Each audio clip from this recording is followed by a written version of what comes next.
तो संसद के मानसून सत्र का 7वां दिन है आज। कुछ देर बाद लोकसभा और राज्यसभा की कार्यवाही शुरू होगी। लोकसभा में ऑपरेशन सिंदूर पर चर्चा का दूसरा दिन है। आज राज्यसभा में शुरू होगी ऑपरेशन सिंदूर पर बहस। राज्यसभा में ऑपरेशन सिंदूर पर बहस के लिए 16 घंटे निर्धारित। कांग्रेस को चर्चा के लिए 2 घंटे का समय मिला है।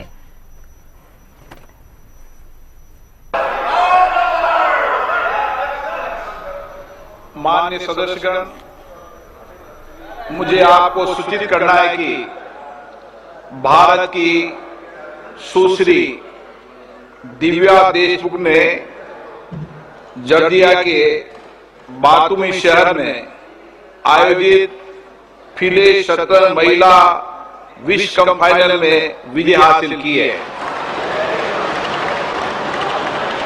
वे इस प्रतियोगिता को जीतने वाली पहली भारतीय महिला है।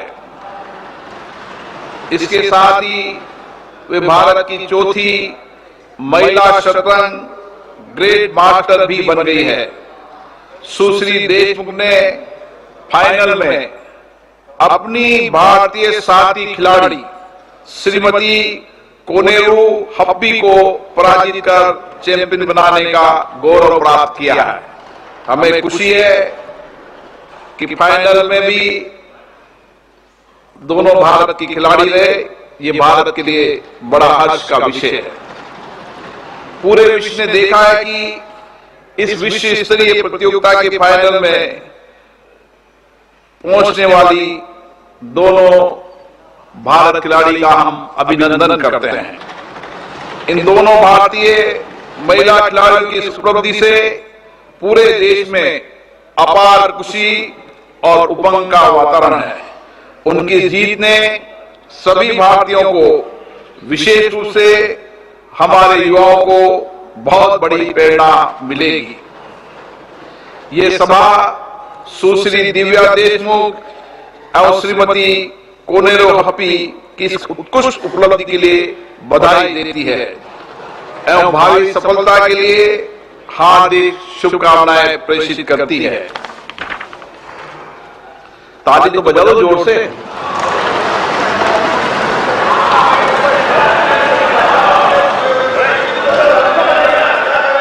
Question number 121 Shri Manickam Tagore sir.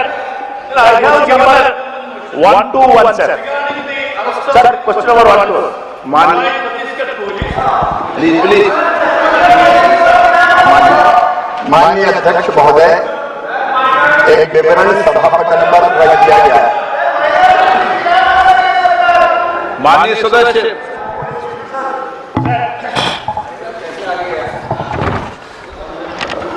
Honorable Prime Minister publicly promised to double farmers' income in 2022.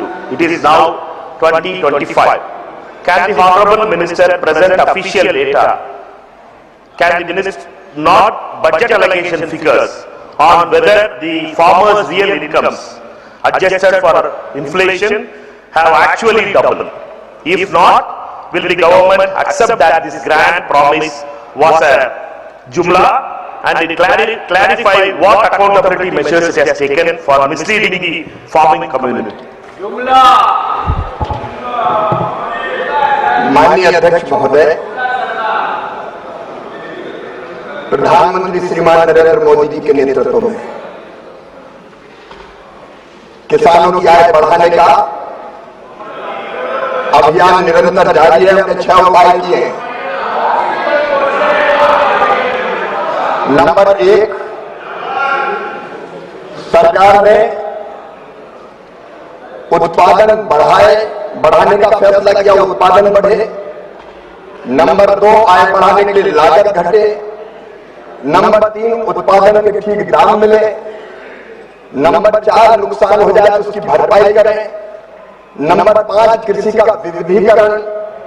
केवल एक फसल की खेती नहीं, फलों की खेती, फूलों की खेती, सब्जियों की खेती, औषधि खेती, कृषि वानिकी, मछली पालन, पशुपालन, अलग अलग अनेकों प्रयत्न किए। और आज मैं प्रसन्नता पूर्वक आपको बताना चाहता हूं माननीय अध्यक्ष महोदय कि पिछले 10 सालों में फसलों का जो उत्पादन है, कुल फूड ग्रेन का, खाद्यान्न का, इसमें 246.42 मिलियन टन था 13-14 में, बढ़ के 353.96 मिलियन टन हो गया है। दलहन का उत्पादन माननीय अध्यक्ष महोदय 16.38 मिलियन टन से बढ़ के 25.24 मिलियन टन हो गया है। तिलहन का उत्पादन माननीय अध्यक्ष महोदय 27.51 मिलियन टन से बढ़ के 42.61 मिलियन टन हो गया है। और बागवानी का उत्पादन माननीय अध्यक्ष महोदय 280.70 मिलियन टन से बढ़ के 367.72 मिलियन मीट्रिक टन हो गया है। और मैं माननीय ललन सिंह जी आपको भी बधाई दूंगा, किसानी दूध उत्पादन करता है, दूध का उत्पादन 137.7 मिलियन टन से बढ़ के 239.30 मिलियन टन हो गया है। क्या मछली का उत्पादन हो, दूध का उत्पादन निरंतर बढ़ रहा है। और किसानों की आय का जहां तक सवाल है माननीय अध्यक्ष महोदय, मैं दावे के साथ कहता हूं कई किसानों की आय दुगनी से भी ज्यादा बढ़ी है। और हम लोग उपाय कर रहे हैं, माननीय अध्यक्ष महोदय। आपने बजट की बात कही माननीय सदस्य से, अरे आपके समय में जब आप उस सरकार का हिस्सा थे यूपीए की, तब केवल 27,000 करोड़ बजट था। बजट है 1,27,000 करोड़ रुपया। माननीय अध्यक्ष महोदय, ये एनडीए की सरकार में निवेदन करना चाहता हूं, किसान सम्मान निधि पहले तो कभी नहीं थी। माननीय अध्यक्ष महोदय 10 करोड़ किसानों को किसान सम्मान निधि से लाभान्वित किया जा रहा है। और मुझे गर्व है मोदी है तो मुमकिन है, लगभग 2 लाख करोड़ रुपया उर्वरकों पर सब्सिडी देने का काम कर रही है। तो मोदी सरकार कर रही है। जब यूपीए की सरकार थी माननीय अध्यक्ष महोदय, तब केसीसी पर जो केसीसी और बाकी संस्थागत लोन मिलता था, वो लोन मिलता था केवल 7 लाख करोड़। आज वो लोन मिल रहा है 25 लाख करोड़ रुपया। माननीय अध्यक्ष महोदय, फसल बीमा योजना के अंतर्गत मुझे कहते हुए गर्व है कि ये एनडीए की सरकार है जिसने 35,000 करोड़ रुपए के प्रीमियम के मुकाबले 1,83,000 करोड़ रुपए का क्लेम किसानों के खाते में डालने का काम किया है। यह एनडीए की सरकार माननीय अध्यक्ष महोदय, जो किसानों की आय बढ़ाने के लिए मैकेनाइजेशन पर सब्सिडी दे रही है। पर ड्राप मोर ड्राप में किसानों को ड्रिप और स्प्रिंकलर दिए जा रहे हैं। Poly house technology, green house technology, फलों पर सब्जियों के उत्पादन से लेके बाकी सब चीजों पर उत्पादन बढ़ाने के प्रयास और ठीक ढंग से खरीदने के प्रयास। माननीय अध्यक्ष महोदय, किसान की आय बढ़े, इसलिए इसी सरकार ने फैसला किया कि उत्पादन की लागत पे कम से कम 50% मुनाफा जोड़कर किसान को एमएसपी प्रदान की जाएगी। जब इनकी सरकार थी तो 50% उत्पादन की लागत पर जोड़ने से कैबिनेट की बैठक में इनकार कर दिया था कि बाजार को विकृत कर देगा। यह संभव नहीं है, ये इनका कहना था।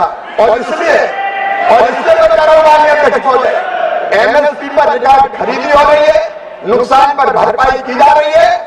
और यूरिया हो, डीएपी हो, बाकी उर्वरक हो, सब्सिडी पर उपलब्ध कराया जा रहे हैं। इससे किसानों की आय निरंतर बढ़ रही है। माननीय अध्यक्ष महोदय, सर थैंक यू सर।